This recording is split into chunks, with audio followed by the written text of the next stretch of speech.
40 à 60% des deals qui sont perdus contre l'indécision. Convaincre ne suffit plus. C'est-à-dire les prospects sont plus méfiants, il y a beaucoup plus de parties prenantes dans les sites de vente. Derrière, on applique la moyenne des taux de closing des commerciaux, qui est entre 20 et 30%. Il reste presque plus grand-chose. Le client n'achète pas votre solution ou votre service, il achète la promesse d'un meilleur avenir. Ils ont chiffré le coût de l'inaction, il était à 1,5 million par an. Alors qu'est-ce qui se passe? J'ai un surcoût évitable d'1,5 million. Expliquez-moi tout ça, qu'est-ce que vous faites? Je peux te dire que le décisionnaire était là au R2.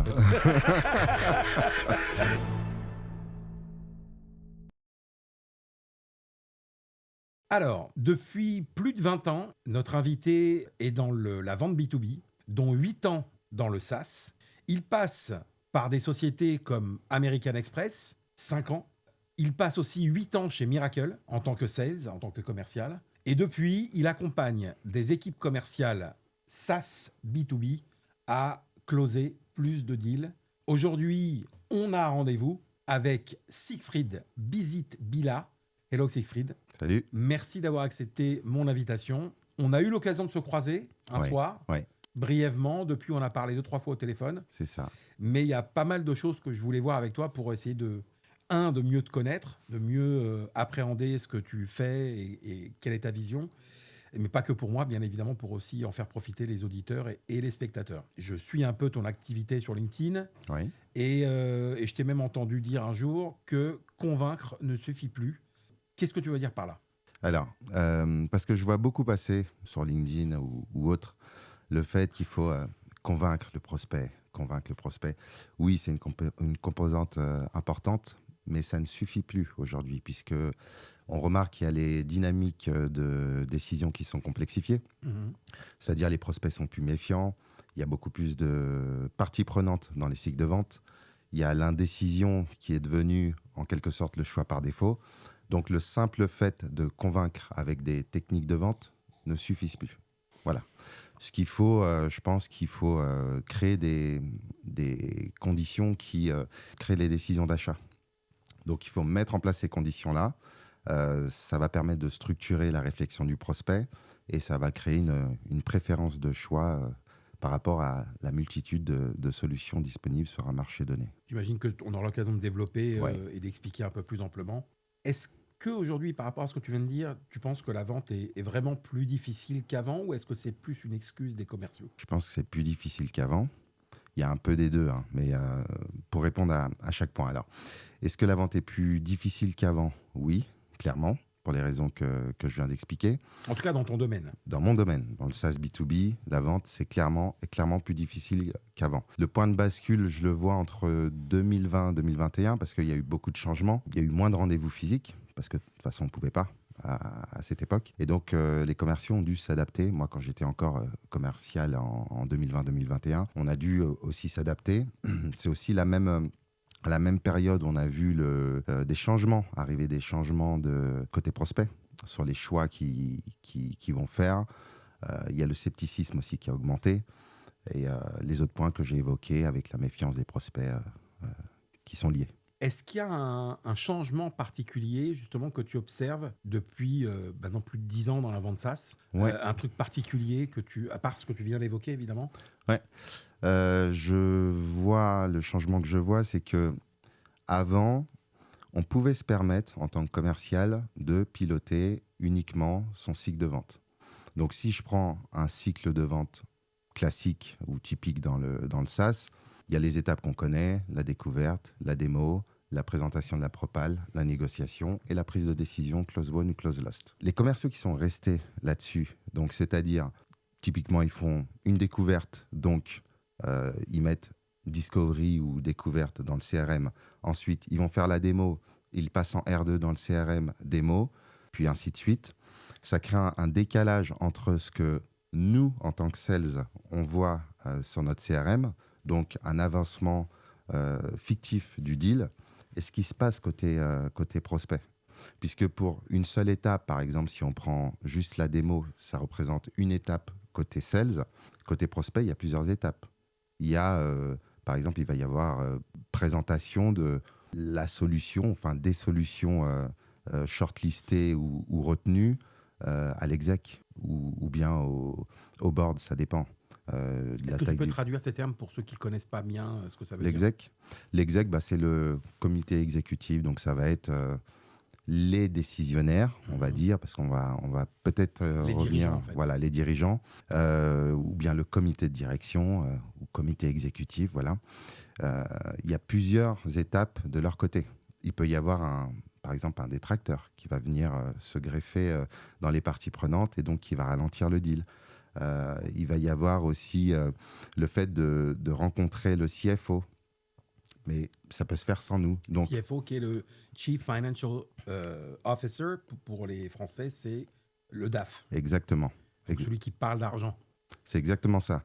Donc, ce qu'on voit typiquement, c'est qu'il y a plusieurs étapes côté prospect et une seule de notre côté.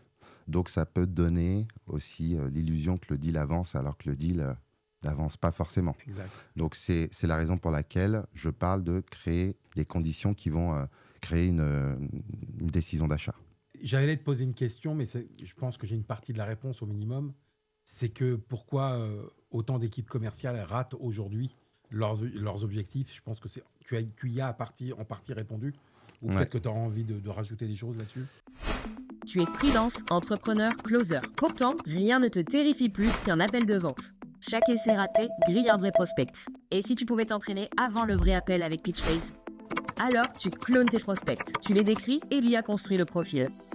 Tu t'entraînes sur un prospect IA, pas sur tes vrais clients. Marc, je vous appelle à froid, je vous le cache pas. On n'a besoin de rien. Là, merci. Je m'en doute. Une question avant que vous raccrochiez. La prospection, c'est vous qui la gérez. Après chaque appel, un débrief noté de ta réussite qu'il faut corriger. La meilleure réponse à donner la prochaine fois. Et tu progresses appel après appel. Autant d'appels que tu veux, sans cramer un seul client. 3 simulations gratuites sur Pitchbase. Il y a en partie ce que je viens de dire. Il y a aussi autre chose. C'est le fait qu'on n'a pas assez mis à jour les approches commerciales. Complètement. Par rapport à ce qui se passe aussi côté prospect. Exemple, le type de vente, il y a plusieurs approches. On va prendre la vente push. La vente push, c'est plus quelque chose qui fonctionne. Ça fonctionne moins bien. Ça peut fonctionner, mais ça fonctionne moins bien. Pourquoi ? Parce que les prospects ont un niveau d'exigence qui a augmenté et aussi ils ont un niveau de tolérance à l'erreur qui a baissé. Donc, ce qui nous était pardonné avant, l'est moins aujourd'hui, côté prospect. Il y a aussi autre chose. Je parle typiquement dans le SaaS. Il y a de plus en plus de solutions qui sont perçues comme identiques. J'insiste bien sur le perçu, parce que nous, de notre côté, on sait, on connaît les différences sur une solution SaaS qu'on peut avoir par rapport à un outil concurrent. Mais côté prospect, pour caricaturer, toutes les solutions sont identiques. Bien sûr. Donc après, ça ouvre une question sur quoi on se différencie, comment on se différencie et sur quels critères va se baser le choix du prospect. Plus tu parles, plus il y a 1000 choses qui me viennent à l'esprit Vas-y. et sur lesquelles j'aurais envie de rebondir, mais je vais me calmer parce que j'ai préparé plein de questions et sinon ça partirait dans tous les sens et on est limité dans le temps. Quels sont les comportements chez les commerciaux qui t'agacent ou t'inquiètent le plus? Alors, ça va être... Dans ton domaine. Hein. Dans mon domaine, ça va être, je vais prendre un exemple en découverte, de se fier essentiellement sur ce que le prospect va raconter. C'est-à-dire, on pose une question qui est quand est-ce que vous avez prévu de prendre votre décision? Le client, le prospect peut répondre d'ici fin septembre. Et je vois des commerciaux qui notent décision 31 septembre. Ben non, il faut la challenger, cette décision. Il faut mettre du rationnel. Donc, clairement, je peux donner un exemple, demander au prospect est-ce qu'il se passe quelque chose de particulier chez vous en septembre? S'il répond non, c'est que le projet est à risque, voire il n'y a pas de projet du tout. S'il répond en fait, c'est un projet qu'on voulait faire il y a 2 ans et finalement, ça a été repoussé l'année dernière. Donc là, on s'est dit que c'était le bon moment de le faire. Il faut encore creuser. Bien sûr, et challenger. Il faut creuser et challenger. Et mettre du rationnel aussi. Ouais. Parce que des fois, ils peuvent être de bonne foi et donner une date. On va prendre la même date. Eux. Oui. Pas lui ou elle. Oui. Pas forcément tout le monde. Oui, c'est ça. Donc, il peut donner une date. On va prendre la même, 31 septembre. Mais sauf que nous, on peut mettre une autre casquette Mais je crois qu'il n'y a pas de 31 septembre. Au 30 septembre. Fin septembre, voilà. Ouais. Donc, par exemple, fin septembre, il peut donner le prospect peut donner une date. Et cette date-là, elle peut être de son côté rationnelle. Mais nous, en challengeant la date, on peut se dire, attendez, déjà, vous allez faire la sélection de l'outil que vous souhaitez utiliser. Ensuite, il y a un temps d'intégration minimum de X semaines. Donc, compte tenu de cela, la date de fin septembre ne tiendra pas. Je vous dirais plutôt, je ne sais pas, mi-octobre, fin octobre, etc. Donc là, on remet du rationnel. Et c'est comme ça aussi qu'on construit la confiance. C'est ce que j'allais dire. Voilà. Exactement le mot que j'allais utiliser. C'est ça. On construit la confiance en structurant la Oui, parce que réflexion. tu lui prouves que tu n'es pas là juste pour lui vendre un truc. Tu es obligé Exactement. de lui ouvrir les yeux sur des facteurs qui sont incontournables. Donc, tu as expliqué que les prospects ont changé. Oui. Ou est-ce que ce sont les vendeurs qui n'ont pas évolué? Bonne question. C'est un peu des deux, je dirais. C'est un peu des deux. Parce que on va dire que les mécanismes de décision traditionnels n'ont pas changé. Un prospect décide toujours sur les mêmes critères. C'est-à-dire le choix qu'il va faire, est-ce que ce choix-là est risqué pour lui, en interne, d'un point de vue politique? Est-ce que ça répond aussi à un intérêt personnel pour lui? Parce que s'il n'y a pas d'intérêt personnel, il n'y a personne qui se bouge en interne. C'est clair. Est-ce que tous ces intérêts personnels liés, donc les intérêts personnels de chaque partie prenante, convergent avec l'intérêt commun, donc d'un point de vue exec? S'il n'y a pas ça, il n'y a pas de projet. Exact. Voilà. Donc, c'est ce que j'appelle les mécanismes traditionnels de décision. Voilà. Ce qui a changé, c'est ce dont on a parlé, c'est que le risque auquel il s'expose, compte tenu du contexte, puisqu'on est dans un contexte aussi de crise économique, un contexte où, même si on en parle peu, il y a des PSE, des licenciements, des suppressions de postes. Les choix que les prospects vont faire vont être liés aussi à ces critères-là. Donc, c'est pour ça que ces choix liés au risque vont être plus difficiles pour les prospects, ce qui mène aussi à de l'allongement des cycles de vente. Moi, j'aime bien parler de fragmentation des cycles de décision, puisqu'il y a de plus en plus de parties prenantes qui vont intervenir. Dans le SaaS, par exemple, je sais pas, je vendais du SaaS en 2015-2016, il n'y avait pas de RGPD. Maintenant, la RGPD est intervenue, il me semble, en 2018. Donc, ça ajoute encore des parties prenantes. Ça allonge aussi les CGV, les contrats. C'était quelque chose qu'on n'avait pas. Donc, forcément, il y a les cycles de vente aussi qui s'allongent. Donc, c'est ce qui rend aussi la vente plus difficile. Et d'un autre côté, il y a le syndrome aussi des commerciaux qui peuvent dire « ça a toujours marché comme ça, alors je ne vois pas pourquoi changer ». Donc ça, j'en croise. Il suffit de regarder les chiffres et pas se raconter d'histoire. Si on voit que le taux de closing a descendu ou bien qu'il y a plus de difficultés pour atteindre le quota, donc l'objectif qui est fixé sur un temps donné, que ce soit mensuel, trimestriel ou annuel, c'est qu'il faut réajuster quelque chose. Alors, il ne faut pas tout jeter, mais il faut réajuster certaines approches. Moi honnêtement, j'ai la chance d'avoir comme interlocuteur des dirigeants, soit des patrons tout seuls, soit un patron avec son ou ses associés. Mais j'admire, et moi je sais qu'à une époque, je travaillais dans des business où il fallait, où tu avais plusieurs interlocuteurs, voire des gens qui n'étaient pas vraiment décisionnaires, qui devaient remonter le dossier, etc. Et c'est hyper frustrant. Ouais. Parce que tu peux avoir un interlocuteur, ton champion ou je ne sais quoi, qui est hyper enthousiaste par rapport à l'idée, et tu vois que l'idée n'aboutit pas, et des fois tu ne sais même pas pourquoi.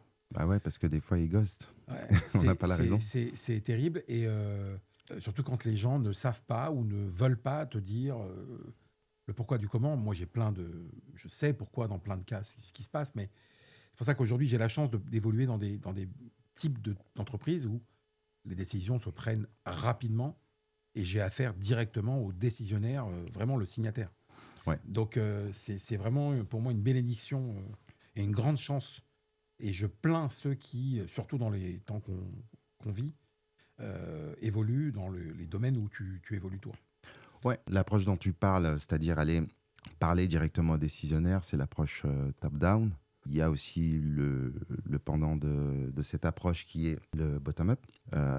Et des fois, c'est un mix des deux. Donc, c'est-à-dire parler déjà au décisionnaire qui va nous renvoyer vers les bonnes personnes en interne chez lui. On fait le travail avec eux. Ensuite, on réintègre le décisionnaire dans les discussions. Et donc, c'est une approche qui va mixer les deux. Ouais, moi, je pense que c'est indispensable dans ton domaine. Je pense que oui, parce que ce que je constate, c'est que les décisions se prennent, en tout cas dans mon domaine, de plus en plus de manière collégiale. Complètement. Il n'y a plus, ou rarement, un décisionnaire tout-puissant qui va imposer une solution à ses équipes. Non, mais c'est surtout dans le SaaS, Ouais. dans le logiciel. C'est ça. Si tu n'embarques pas avec toi les utilisateurs, tu vas avoir des problèmes. Il va y avoir des problèmes, oui. Sur la partie projet pour l'utilisation de l'outil qu'il paye en plus. Ah oui, c'est Donc, clair. Et moi, je l'ai vécu même en vrai, quoi, dans une entreprise où les gens, tout le monde freinait des quatre pieds pour l'utiliser. Ouais. C'était mieux avant, on préférait l'autre. Évidemment, quand tu as utilisé un outil pendant 10, 20 ans ou je ne sais pas combien de temps, changer d'outil s'il n'a pas du tout la même façon d'approcher l'activité que l'autre, c'est très difficile. C'est comme si aujourd'hui, je te demandais de conduire un véhicule avec, je sais pas, ne serait-ce que le volant de l'autre côté de la bagnole, quoi. Ouais. C'est pas évident. J'ai pas osé tenter.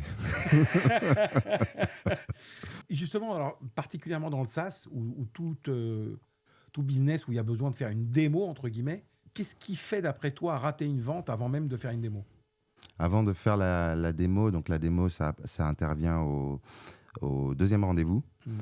Enfin, ça dépend. Si c'est de la vente transactionnelle ou du SMB, on peut déjà faire une première démo light dès la discovery. Mais ce qui peut faire rater une vente dès la démo, c'est le fait d'avoir loupé la découverte et de viser totalement à côté. Ce que je vois, parce que je fais pas mal de call review, donc des analyses de call enregistrés des commerciaux que j'analyse manuellement. Je le fais sur toutes les étapes du cycle de vente, mais sur la démo, ce que je vois, c'est ce que j'appelle les commerciaux présentateurs de solutions.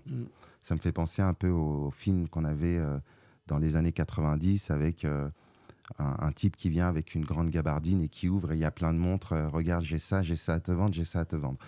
Faire des démos comme ça, avant, ça pouvait passer parce qu'il n'y avait pas, ce qu'on a dit, des solutions perçues comme identiques. Maintenant, ça passe plus. Ce qu'il faut, c'est se focaliser sur quelques fonctionnalités phares qui vont résoudre des problèmes qu'on a ciblés en découverte. Oui, tout à fait. Il ne faut pas tout montrer, il ne faut pas faire le grand tour. En plus, c'est contre-productif. Moi, j'ai parlé avec quelqu'un qui était assez capé dans la vente logicielle et qui m'a expliqué, et depuis ça m'a marqué, et c'est valable dans plein d'autres domaines d'ailleurs, mais surtout dans le logiciel, c'est de vouloir montrer toutes les fonctionnalités, c'est vraiment contre-productif. Ouais.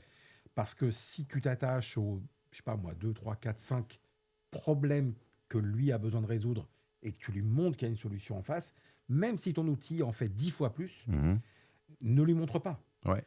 Pourquoi ? Parce qu'en fait, il va se dire « Ah, c'est surdimensionné, c'est pas pour moi. Ouais. » Ou alors même, il va t'embêter au niveau du prix en te disant « Écoutez, vous faites 100, moi j'ai besoin que de 5, je vais payer que 5. » C'est ça, et en plus, tu peux créer de la confusion. Exactement. Tu peux créer de la confusion. Donc, ce que j'aime bien faire, c'est ce que je préconise aux sales dans le SaaS, c'est d'envoyer un email quelques jours avant. Bonjour tout le monde. On a un échange prévu à telle date. Voici les sujets que j'ai prévu d'aborder. Sujet 1, 2, 3, voilà. Pas tout, quoi. Ouais. Est-ce qu'il y a un sujet que vous souhaiteriez absolument qu'on voit au cours de ce rendez-vous, cette session? Donc, il y a plusieurs choix. Soit ça ne répond pas, mais c'est pas grave. On a montré qu'ils ne vont pas perdre leur temps et qu'il y aura une démo qui sera préparée. Soit ils vont répondre en disant non, rien à ajouter. On a montré aussi un gage de sérieux, de structure. Soit ils vont ajouter des sujets qu'on aurait oubliés ou qui auraient pu se greffer entre les deux rendez-vous. Parce que des fois, entre une découverte et une démo, il peut s'écouler 10 jours, 15 jours. Parce que dans une démo, il y a plus de personnes présentes que dans une découverte. Donc, peut-être qu'il y a d'autres personnes, je ne sais pas, il va dire... Pas forcément, malheureusement. Mais pas forcément. Si c'est bien fait, en effet, tu as raison. Et c'est très pertinent ce que tu viens d'évoquer. Ça, c'est quelque chose que je vais garder et qui, pour moi, a de la valeur. Et j'espère que nos auditeurs et nos spectateurs le percevront aussi. Qu'est-ce qui a vraiment changé chez les acheteurs aujourd'hui dans le domaine du soft, à part ce que tu as survolé tout à l'heure? Alors, ils y vont beaucoup plus à tatillon pour choisir une solution. C'est plus comme avant où On pouvait, je sais pas, moi, je vendais du SaaS. En 2016, je disais le mot magique automatisation, ou un peu plus tard, je disais IA. C'était game changer. Aujourd'hui, tout le monde dit IA, tout le monde dit automatisation. La différenciation se fait aussi sur un autre point, c'est que, je vais donner un exemple concret, les slides qu'on présente, où on est tous numéro 1. Numéro 1 en France, en Europe, au monde, avec le cadran où on se situe en haut à droite. Ça ne sert plus à rien. Les prospects ne sont plus dupes là-dessus. Donc, ça revient au premier point que j'ai dit en début d'échange, c'est vraiment travailler sur le scepticisme des prospects. Et ça, c'est même documenté. Ça s'appelle la sophistication de marché. Et dans beaucoup de SaaS où j'interviens, ils sont déjà en niveau 5, qui est le plus haut. C'est là où le prospect est le plus sceptique. Il a tout vu, tout entendu, il ne croit plus à rien. Et ça les fait douter, en fait, dans le choix. Et ça mène à de l'indécision. Et on oublie, niveau sales, que des fois, on est focalisé sur la concurrence, mais il y a 40 à 60% des deals qui sont perdus contre l'indécision. Donc, sur 100 deals, allez, on a 100 opportunités. Il y a plein de sujets que tu évoques qui sont mes derniers posts, en fait. Eh ben, c'est qu'on est raccord, alors. Mais vraiment. Si on prend 100 opportunités dans un pipe, il y a 40 à 60% de ces opportunités qui vont être perdues contre l'indécision. Complètement. Derrière, on applique la moyenne des taux de closing des commerciaux, qui est entre 20 et 30%. Il reste presque plus grand-chose. Et sur ces 20 à 30% de taux de closing, on s'est battu contre la concurrence. Mais le plus gros concurrent, c'est l'indécision. Et ça c'est documenté. C'est dans un livre, The Jolt Effect, de Matthew Dixon. Voilà. Il en parle en long, en large et en travers. Ok, tu me l'écriras ? Je te l'écrirai. Pour que je puisse l'indiquer, si j'oublie pas, dans la description. Alors, moi, il y a un truc, parce que c'est marrant, j'en discutais tout à l'heure avec Alexandre, un ami, et on parlait de différents business, et notamment du soft. Et il me disait que l'IA était devenue un vrai game changer négativement par rapport à l'industrie du soft. Est-ce que tu sais aujourd'hui, toi, alors, j'espère que tu seras objectif et honnête, mais à quel point est-ce que l'IA freine le business du soft à différents niveaux, en fait? Parce qu'aujourd'hui, le sentiment que j'ai, de par les choses que j'ai pu glaner comme information, c'est qu'aujourd'hui, notamment dans la Silicon Valley, les VC, etc., n'investissent quasiment que dans l'IA, parce que du traditionnel, en fait, ils se demandent si d'ici 2 ans, 3 ans, 5 ans, l'outil ne va pas être complètement has-been. Ouais. Alors, c'est un vrai sujet, là, qui m'intéresse. Ça, c'est un sujet. Alors, l'IA, déjà, il y a plusieurs impacts. Ouais. Déjà, côté prospect. Est-ce que ce n'est pas le plus gros concurrent, en fait ? Ça, je ne saurais te répondre, mais je peux te parler des constats que moi je fais. Ça peut générer des bloqueurs chez les parties prenantes des prospects, parce qu'il peut y avoir des personnes, côté prospect, qui pensent qu'en mettant en place l'outil, ça va remplacer leur travail. Donc ça peut être ça demande un travail supplémentaire. Là, tu parles de l'IA De l'IA. D'accord. De l'IA. Okay. Parce qu'on voit SaaS B2B, de toute façon, la plupart des SaaS B2B, c'est marqué, qui fonctionnent avec de l'IA. Okay. Ou des agents, voilà. Ça peut générer des bloqueurs aussi, côté interlocuteur. Socialement, psychologiquement, sur ces sujets. C'est ça. Il y a aussi autre chose. Ça peut éveiller un biais qui s'appelle l'effet Dunning-Kruger aussi. Côté client, c'est le fait de minimiser l'effort que demande de faire ou produire quelque chose quand on n'est pas assez compétent. Ouais. Donc ça peut donner côté prospect ça sert à rien d'acheter cet outil, on peut le faire avec Claude. Et puis après, quand ils ont les mains dans le cambouis, ils se rendent compte que c'est plus difficile que ce qu'ils pensaient. Ouais, voilà. Ça c'est vrai. Voilà. Pour revenir à ce que tu disais, d'un côté plus macro, est-ce que les SaaS B2B vont être remplacés par de l'IA ? Ça, j'en sais rien. Je suis pas adepte des prédictions parce que je me trompe tout le temps, donc j'en fais pas. C'est une bonne façon de gérer les prédictions.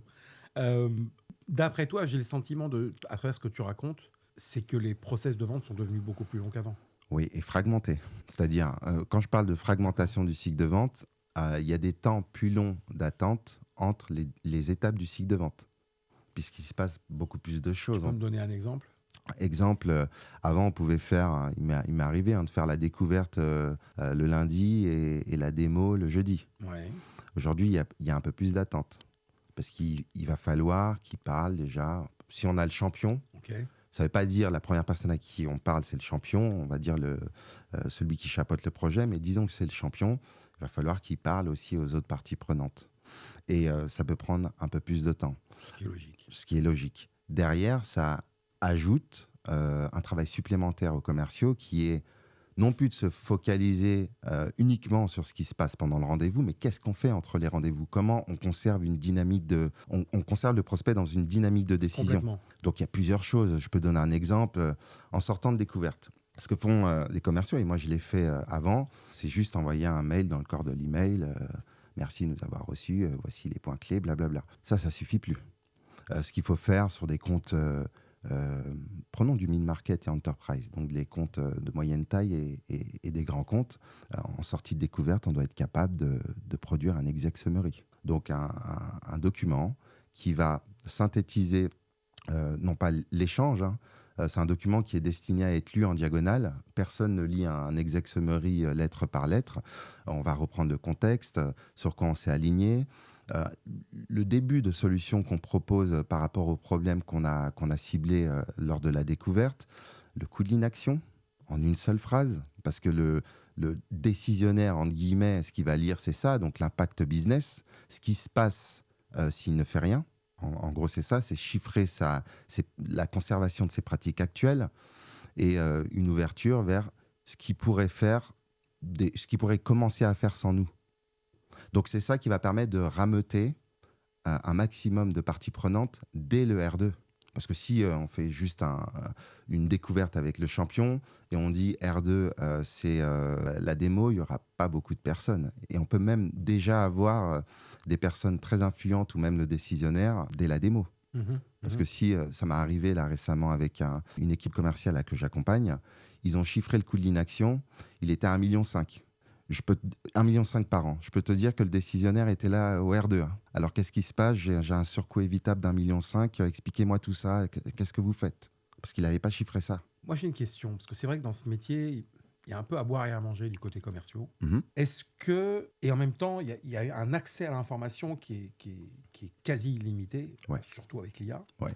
Est-ce que l'accès à l'information aujourd'hui, est-ce que ça ne rend pas les commerciaux presque inutiles Alors, dans ce domaine? il est vrai que ça a amputé les commerciaux d'une part du job qui est la part je présente la solution. Parce qu'avant, les prospects avaient besoin de parler à un commercial pour savoir ce que fait la solution. Ouais. Aujourd'hui, il va sur n'importe quelle IA, il dit voici mon poste, voici mon besoin, voici le problème que j'ai, voici les solutions que j'ai déjà repérées, ou s'il n'en a pas, cite-moi les 3 top solutions par rapport à mon problème et ma situation, et fais-moi un tableau benchmark comparatif, c'est sorti en moins d'1 minute. Ouais. Voilà. Donc les commerciaux qui ont axé leur valeur que là-dessus, ils sont morts. Voilà. Maintenant, le rôle du commercial, et c'est intéressant, va être axé sur le fait de jongler, j'appelle ça la schizophrénie commerciale, parce qu'on passe d'un rôle à l'autre, et il y en a 3 dans le même rendez-vous. On met notre casquette de conseil, donc on fait du consultative selling, on met notre casquette où on challenge le prospect, et on met une autre casquette où on se met à la place du prospect en étant customer-centric. Et on jongle avec cette casquette pendant 1 heure, 1 heure et demie, 2 heures, ça dépend le temps du rendez-vous. Et là, ce que va chercher le prospect, c'est pas forcément de l'info sur notre solution, puisqu'il l'a déjà. Bien sûr. Et en synthétiser et personnaliser sur... Enfin, faut pas présumer trop de choses, et ça, je le sais que tu le maîtrises, cette notion, mais c'est vrai qu'en général, surtout quand tu as affaire à des gens qui sont capés à des postes clés, Ouais. tu es en droit de penser qu'il l'a déjà. Ouais. Bon, après, s'il l'a pas, on lui donne rapidement, Tu peux mais savoir s'il l'a déjà. mais c'est pas là où va se jouer la valeur. Ouais. Elle va se jouer sur la capacité à structurer son problème, sa réflexion. Le prospect, disons, on va prendre le cas que tu m'as évoqué. Le prospect arrive dans la découverte, il n'a rien préparé. Qu'est-ce qu'il va faire? Il va arriver avec son sac de problèmes, il te le pose sur la table, Ouais. et ce qu'il attend du commercial... Faut-il lui poser les bonnes questions. C'est ça, exactement. Mais partons de ce constat-là, son sac de problèmes, il veut que tu le rendes en étape 1, étape 2, étape 3, situation rêvée. C'est ça notre job. Bien vu. C'est ça notre job. Donc en fait, c'est exact, ce que tu dis là, c'est pertinent parce que ça résonne particulièrement pour moi, parce que ce que j'explique toujours, moi, Ouais. en coaching de vente, Ouais. c'est que arrêtez de vendre votre produit. Parce qu'ils s'en Arrêtez fichent. de vendre Le votre prospect s'en solution, fiche. votre service. Le prospect, le client n'achète pas votre solution ou votre service. Il achète la promesse d'un meilleur avenir. C'est ça. Et ça passe par l'émotionnel, mais il faut le justifier intellectuellement. Et Exactement. il faut savoir doser. Et ça peut être différent en fonction des interlocuteurs que tu as. C'est ça. Et il y a quelque chose que j'adore répéter aux commerciaux. Et je le répète, c'est un peu dur, c'est un peu cash. Ce qui intéresse votre prospect, c'est lui-même. Oui, évidemment. Votre solution, il s'en fiche. L'atteinte de votre quota, il s'en fiche. Votre fin de quarter ou fin d'année, il s'en fiche aussi. C'est pour ça qu'on reçoit autant de contrats le vendredi à 18h et on a stressé toute la semaine. C'est vrai. C'est parce vrai. que ce qui intéresse le prospect, c'est lui-même. Complètement. Donc ça, il faut bien l'intégrer. C'est peut-être dur, mais il faut bien l'intégrer. Et en faisant ça, ça va modifier ou ajuster l'approche qu'on a pour aller dans le sens de... Comment dire ? Pas dans le sens de notre objectif, mais dans le sens de l'objectif du prospect. Et en répondant aux objectifs du prospect, ça va nourrir le nôtre. Donc, j'ai failli te poser une question, mais je vais faire une affirmation Oui. à la place. C'est que d'après ce que moi, je ressens et ce que tu viens de me livrer, j'ai le sentiment qu'on est quand même, et quelque part heureusement, en train d'assister à, entre guillemets, la mort du commercial traditionnel, en tout cas tel que les gens peuvent l'imaginer ou le percevoir depuis longtemps. C'est très bien. C'est une très bonne chose. Ouais, c'est une bonne chose. Moi, je sens que ça évolue, en tout cas. Ah bah ça bouge beaucoup. Et c'est marrant parce que moi, alors, j'ai un âge bien avancé. Non, pas tant que ça. Si, quand même un petit peu. Ça fait plus de... Allez, une bonne quarantaine d'années que je suis dans la vente. Mhm. Je me rends compte, là, surtout depuis que je me suis lancé dans le coaching de vente, Ouais. qu'il y a des choses que moi, j'ai essayé de crier haut et fort sur l'approche, Mhm. ne serait-ce que dans le call, par exemple, où je voyais des gens qui, eux, vantaient le fait de prendre des rendez-vous Mhm. pour prendre des rendez-vous, en fait. Ouais. Et ça, c'est pour moi l'opposé de mon approche, Mhm. parce que ça doit répondre à certains critères d'abord, que je ne vais pas développer ici. Et j'ai vu aujourd'hui même quelqu'un qui, encore il n'y a pas longtemps, vendait cette approche et qui commence lui-même à tenir des propos qui vont dans l'esprit de ce que je transmets depuis des années. Et ça me fait vachement plaisir. Mhm. Parce que d'abord, c'est une preuve d'intelligence de sa part, mais en même temps, ça va commencer à bouger. Parce que les gens vont comprendre que arrêtez d'avoir comme KPI le nombre de rendez-vous. Ouais. Parce qu'on n'est pas en train de jouer à la loterie, là. Je suis d'accord avec toi. Surtout, pour ceux qui gèrent un cycle de vente complet. Oui, c'est vrai. Pour les commerciaux full cycle, Ouais. ouais, c'est... C'est un cercle vicieux. Ouais. Parce que si ton objectif, c'est juste de prendre des rendez-vous et que ton patron ou ton manager va te dire « Ah, génial, t'as pris tant de rendez-vous cette semaine. » Ok, mais si c'est pour jouer à la loterie derrière, ça n'a aucun intérêt. En fait, moi, je dis toujours qu'un rendez-vous, il doit respecter 3 critères minimum. Mhm. 1, que la personne reconnaisse avoir au minimum un des problèmes que tu prétends résoudre. Ouais. 2, qu'elle ait envie de le résoudre, Ouais. tant qu'à faire le plus tôt possible. Mhm. Ça rejoint un petit peu les questions que tu pouvais poser Ouais. tout à l'heure. Et 3, qu'elle ait un minimum confiance dans l'idée que tu puisses peut-être l'aider dans ce sens. Si ces 3 critères ne sont pas là, moi, je refuse le rendez-vous. Oui.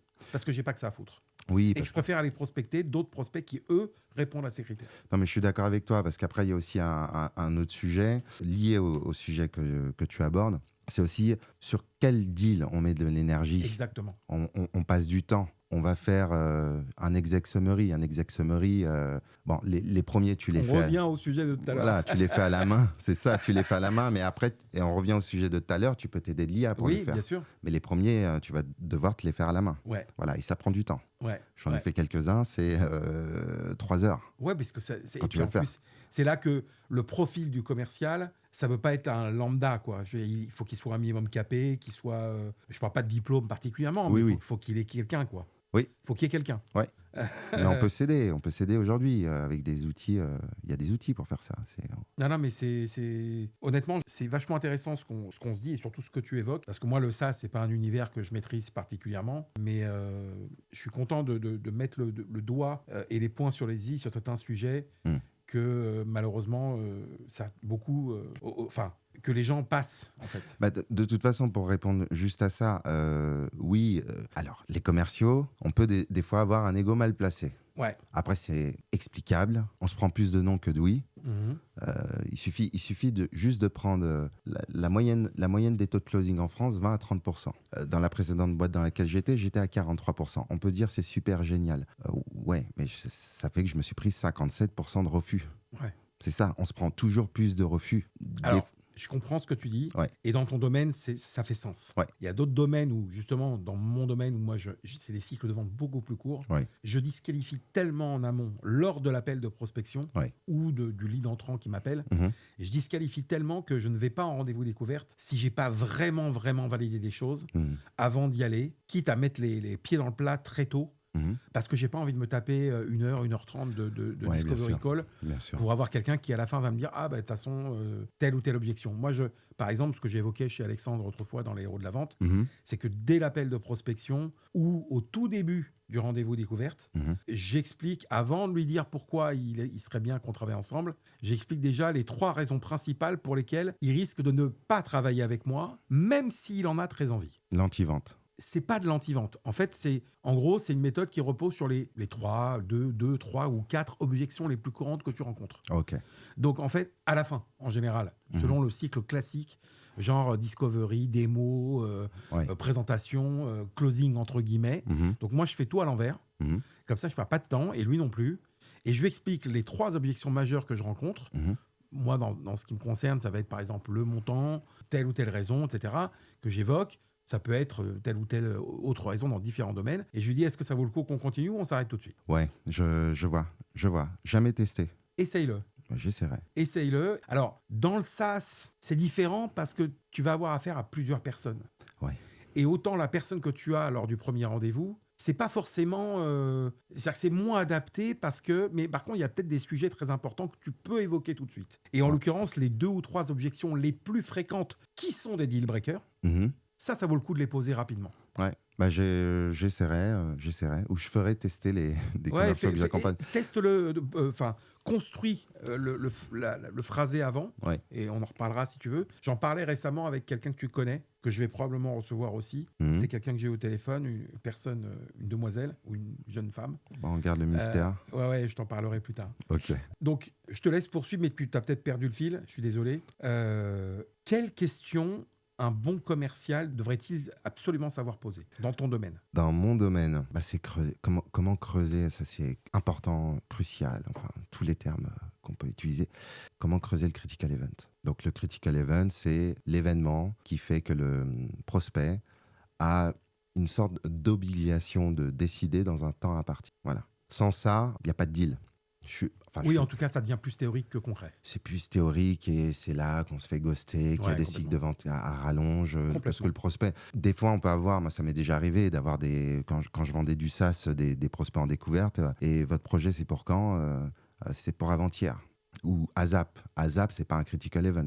Ça revient à ce qu'on a dit, c'est une date qu'on challenge et on injecte du rationnel aussi.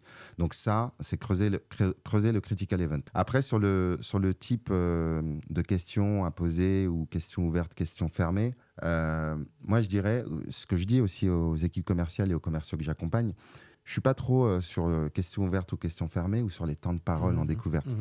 Je pense que ce qui fait foi, c'est vraiment, là, aujourd'hui, en 2026, c'est la pertinence des interventions qu'on a.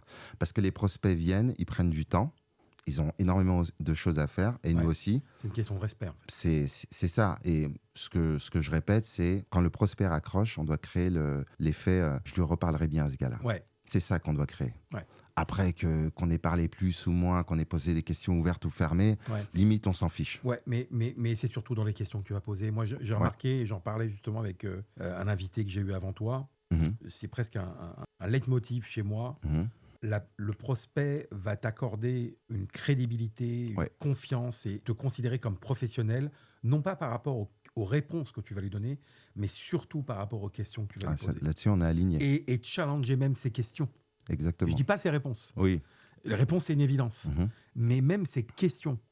Parce que des fois, dans les questions ne veulent rien dire dans l'absolu. Il faut préciser ce qu'il veut dire par là.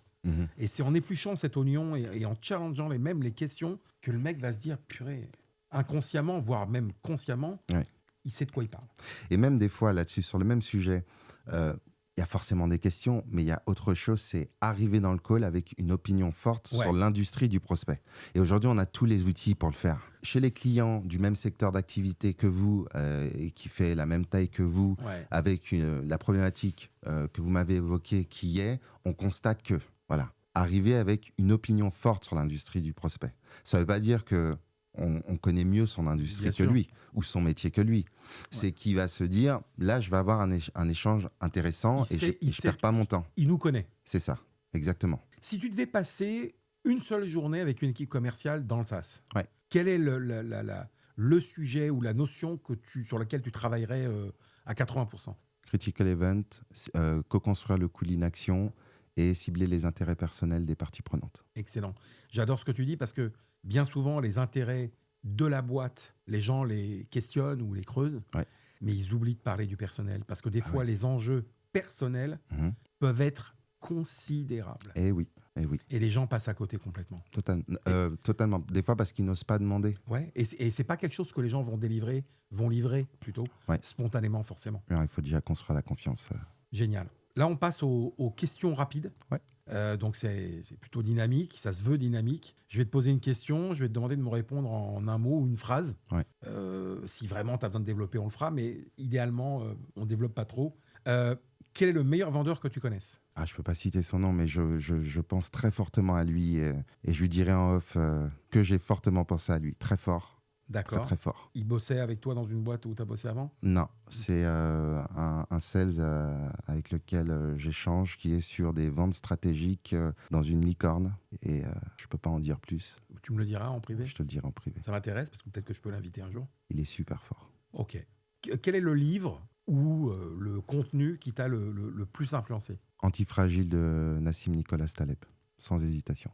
Ok, bon, ça faudra que tu me l'écrives aussi pour que je puisse. Je te l'écrirai. Tu m'enverras un petit message récap de tout ce que tu as pu citer avant. Ouais. Est-ce qu'il y a une croyance qui est très générale dans la vente que tu détestes? Un commercial en découverte doit parler 30% du temps et laisser Ouais. son prospect Ouais, parler 70% du temps. C'est génial. Une phrase que tu aimerais que les commerciaux arrêtent de dire? Je comprends. Alors, là, on change d'orientation. D'après toi, quelle est la principale erreur des managers? Celle que tu retrouves le plus? D'avoir un décalage entre la perception qu'ils ont de leurs commerciaux et ce que vivent les commerciaux sur le terrain. Tu as un exemple en tête? J'ai plein d'exemples, ouais. Il y en a un que tu as envie de raconter? Oui, il m'est arrivé d'intervenir dans une boîte où il y avait des conseils qui étaient donnés aux commerciaux par le head of sales qui étaient de faire plus. Mais faire plus, moi ce que j'ai dit, c'est faire plus en allant dans la mauvaise direction. C'est comme courir plus vite alors qu'on ne connaît pas ni la distance, ni le chemin et sans boussole, quoi. Ça sert à rien. L'IA, Oui. menace ou opportunité? Opportunité. Ok. Cold call, prospection téléphonique, mort ou plus vivant que jamais? Highlander, ça mourra jamais. Le call ne mourra jamais. Démo produit avant le discovery, oui ou non? Non. Question de fin maintenant. Ouais. Quel est le pire conseil que tu entends encore dans ton métier? Soyez empathique. J'entends ça parce que l'empathie est mal comprise. Oui, encore faut-il définir empathie. C'est ça.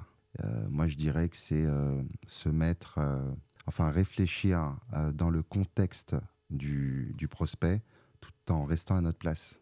On n'est pas le prospect. J'ai entendu une fois, parce qu'en fait, moi, ma perception de l'empathie, ma définition de l'empathie, c'est de montrer à l'autre que tu l'as compris, qu'il se sente compris. Ouais. Ça ne veut pas dire que le client est roi et que tu vas tout faire dans son intérêt. Ah non, le client n'est Je pas dirais roi. même l'inverse. Moi, j'ai entendu une fois quelqu'un que je vais d'ailleurs bientôt inviter, qui s'appelle Pierre Gobil. Je l'ai entendu sur un autre podcast où il expliquait que tu dois d'abord œuvrer, et en majorité, dans l'intérêt de la boîte. Ouais. Et tout le reste découlera de ça.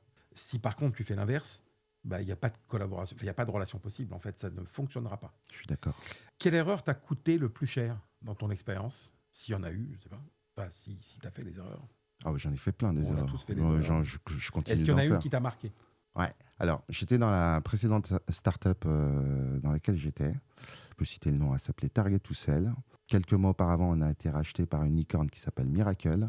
Et j'étais sur un deal, 78K, je m'en souviens tellement ça m'a marqué, sur une boîte que je ne citerai pas, que tout le monde connaît. Et j'ai fait tout le process. Et j'ai rencontré toutes les parties prenantes et tout était validé. Même la partie juridique. J'ai fait venir notre avocat, on a validé, contrat qui part en signature et j'ai perdu le deal. Il n'y a jamais eu de projet. L'erreur que j'ai faite, c'est que j'ai voulu aller trop vite pour closer le plus tôt possible. Pour montrer, j'arrive dans la nouvelle boîte, qui est une grosse boîte. Regardez, je signe des gros deals.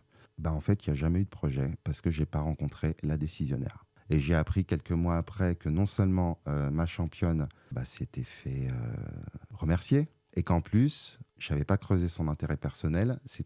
Elle n'achetait pas ma solution, elle achetait le fait de regagner en légitimité auprès de sa direction pour ne pas se faire virer. Voilà. Donc ça m'a marqué. Je me suis retrouvé à courir tout Q4 pour atteindre mon objectif. Excuse-moi, mais c'était l'erreur classique. Ouais. Est-ce qu'il y a un rendez-vous qui a changé ta vie ? Parce qu'ici, on a rendez-vous.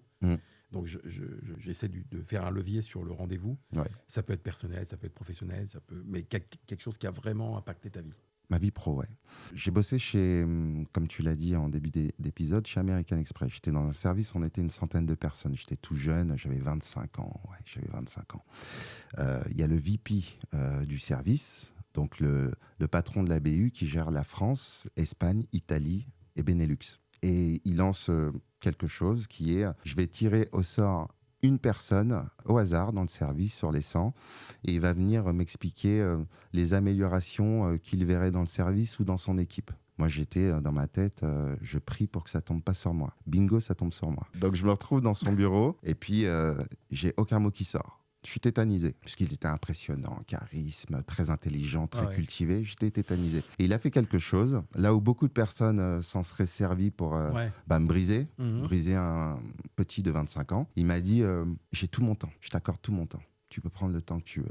Donc ça m'a permis de me déverrouiller, on a parlé. Je pense que j'ai raconté n'importe quoi. Et ce qu'il a fait derrière pour encore m'insuffler de la confiance, il a envoyé un mail à ma N+2 de l'époque et ma N+1 de l'époque. Génial échange avec Siegfried, voici les points qu'il m'a dit. Et il a mis des points que je n'avais même pas dit, ça sortait de sa tête. Voilà. Donc ça, c'est le comportement, on va dire, élégant d'une personne qui a plus de pouvoir que soi, mais qui s'en sert pas pour te briser ou pour te marcher sur les pieds, mais pour te grandir et insuffler de la confiance. Et ça, je m'en souviens. Inspiré. Ça m'a inspiré. Et aussi, ça m'a permis de déceler ceux qui sont dépourvus de cette qualité-là. J'aime bien le mot dépourvu. Est-ce qu'il y a une question que j'aurais dû te poser pendant cet échange ? Est-ce qu'on a passé un échange sympa ? Moi, personnellement, j'ai adoré. Moi aussi, j'ai adoré. Parce que j'ai plaisir à te voir quand je te vois, de toute façon. Et j'aimerais que ça puisse durer beaucoup plus longtemps. Malheureusement, on est un peu limité par le temps. Donc, et toi, est-ce que tu as passé un bon moment ? Super moment. Parfait. Est-ce que tu inciterais les gens à venir faire de même ?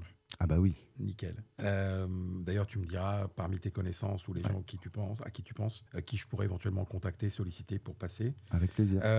Où est-ce qu'on peut te retrouver ?